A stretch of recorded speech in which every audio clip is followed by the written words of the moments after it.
नीतीश कुमार ने देखिए, ये तो दूसरे सदन में कोई भी अगर चुना जाता है, एक सदन से जो है इस्तीफा दिया जाता है, या फिर फॉर्मेलिटी में उन्होंने दिया है। लेकिन बात वो नहीं है, बात ये है कि बिना ये निर्णय जो है दबाव में लिया गया है। जाहिर सी बात है कि बिहार में भाजपा के लोगों ने नीतीश जी को तो ठगा ही, साथ ही साथ बिहार की जनता को भी ठगने का काम किया। नीतीश जी को ठगा। हम लोग शुरू दिन से कहते थे कि उनको मुख्यमंत्री जो है पद पर अगर भाजपा एनडीए की सरकार आती है तो रहने नहीं दिया जाए। आज वही बात जो है साबित हुआ है। दूसरी बात ये भी साबित हुआ कि चुनाव में जो इन लोगों ने धन तंत्र और मशीन तंत्र लगाया था और माताओं बहनों से ये कहा गया था कि 2 लाख रुपए मिलेंगे, चुनाव के समय 10,000 रुपया दिया गया और बाकी बोला गया चुनाव के बाद 1,90,000 रुपया दिया जाएगा। अब कब मिलेगा ये पता नहीं।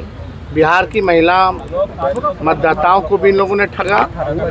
और यही नहीं बल्कि जो 125 यूनिट फ्री बिजली की जहाँ तक बात थी, जो हम लोगों ने कहा था कि हमारी सरकार आएगी तो 200 यूनिट फ्री बिजली देंगे। तो आज समझिए बिहार में पहले से ही, चुनाव से पहले से ही देश भर में सबसे महंगा बिजली मिलता है। अब जो है बिजली के दरों जो है और जो है बढ़ाई गई, यानी ये केवल और केवल ठगों की सरकार है। बिहार की जनता को ठगा, नीतीश जी को ठगा। तो जो अपनों को इन लोग ठग सकते हैं तो समझ सकते हैं कि बिहार की क्या स्थिति होने वाली है। गैस हो, डीजल हो, पेट्रोल हो, महंगाई जो है चरम सीमा पर अभी पहुंची। और अभी आप देखिएगा जैसे आपका बंगाल का चुनाव, केरल का चुनाव समाप्त होगा, वैसे पुनः आपका पेट्रोल डीजल की कीमतों में बेतहाशा वृद्धि होगी। तो ये लोग केवल ठग लोग हैं, ठगने का काम कर रहे हैं। बिहार में लॉ एंड ऑर्डर की स्थिति बनी हुई है, सब लोग देख रहे हैं। कोई ऐसा दिन नहीं जहाँ गोलियां ना चल रही हो, लोग मारे ना जा रहे हो, लोगों को कोई इंसाफ नहीं मिल रहा। लेकिन भाजपा केवल लगी है हर जगह जो है कब्जा करने के लिए सरकार बना रही है।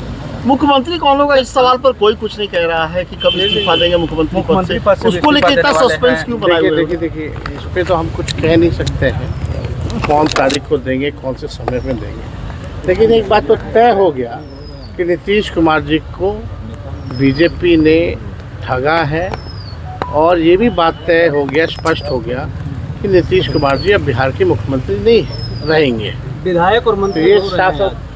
अब देखिए अब कौन लोग रो रहे हैं, नहीं रो रहे हैं। आजकल लोग जो है केवल कैमरा देख करके लोग ड्रामा करते हैं। ऐसे लोगों को एक्टिंग मुबारक हो। अब कुछ लोगों को बचा नहीं, सब कुछ तो कर ही लिया है। आजकल लोग तो पढ़ाने का भी काम कर रहे हैं, अब कलाकारी का भी काम कर रहे हैं। तो ऐसे लोगों पे हम क्या टिप्पा टिप्पणी करेंगे। लेकिन बिहार के जो उज्ज्वलंत मुद्दे हैं उसका निष्पादन नहीं किया जा रहा। ओला वृद्धि, जो ओला जो गिरा था जिससे किसान के खेत फसल को जो है नुकसान हुआ था, क्या हो रहा है उसका कोई फायदा दिया गया कि नहीं दिया गया? कोई किसान, मजदूर, गरीब, बेरोजगार, शिक्षा, चिकित्सा के बारे में, कोई पढ़ाई दवाई के बारे में बात ही नहीं कर रहा। कौन आएगा, कौन जाएगा, कौन आएगा? 2012 के बाद से कोई स्टेबल गवर्नमेंट बिहार में नहीं है। जब तक स्टेबिलिटी नहीं रहेगी, स्थिरता नहीं रहेगी सरकारों में, तब तक कहाँ से काम हो पाएगा बिहार का, कहाँ से डेवलपमेंट और विकास हो पाएगा? तो ये सवाल खड़ा होता है।